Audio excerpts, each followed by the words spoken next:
G'day,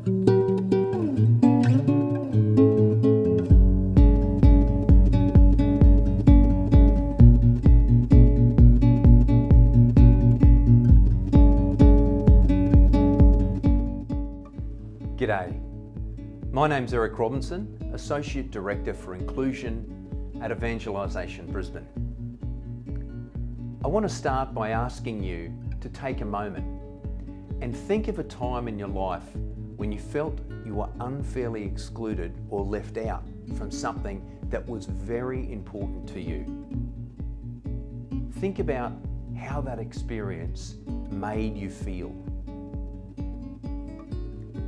When I ask that question in parishes, I've heard people describe their reaction to being excluded with words such as hurt, anger, alienation, rejection, confusion, and at times an overwhelming feeling of simply being invisible. For some of us, it can be hard trying to recall a time when we were excluded from something that was really important to us. We might find ourselves having to go all the way back to our childhood experiences. If that is the case for you, you're in a very privileged position.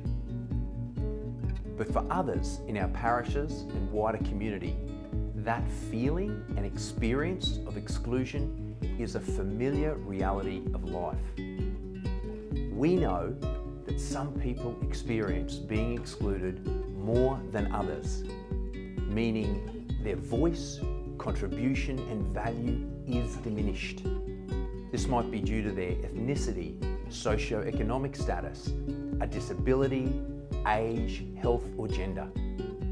As Associate Director for Inclusion, I've learned that when we set up unconscious and conscious barriers to exclude others in our church, we are lesser for it.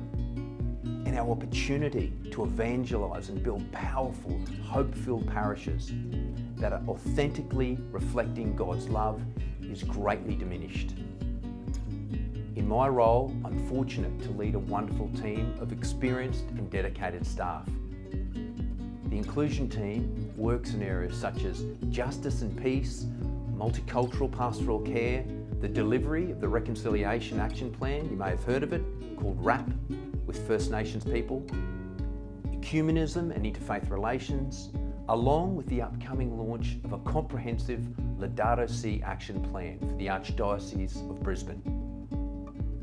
Our team's vision for inclusion within our Archdiocese is that every person from every tribe and nation and from every perspective, situation and orientation is welcomed, included and represented in the Church. We aim to create, as Pope Francis describes in his encyclical Joy of the Gospel, a unity which is never uniformity, but a multifaceted and inviting harmony. This requires the development of intentional pathways of inclusion that enable people from all walks of life to be able to journey towards the Eucharistic centre. It also means that for those that don't wish to walk this journey, we are intentional about listening and understanding their story in order that they know that they are valued and they are loved. The inclusion team, therefore, is committed to identifying and removing barriers of exclusion within the Archdiocese of Brisbane, whether that be unconscious or conscious, institutional or individual, through fostering strategies of engagement, empowerment, equality and equity. If you share a passion for creating a more inclusive parish community, the team at Evangelisation Brisbane are here to assist you, work with you and provide tailored support when it is needed.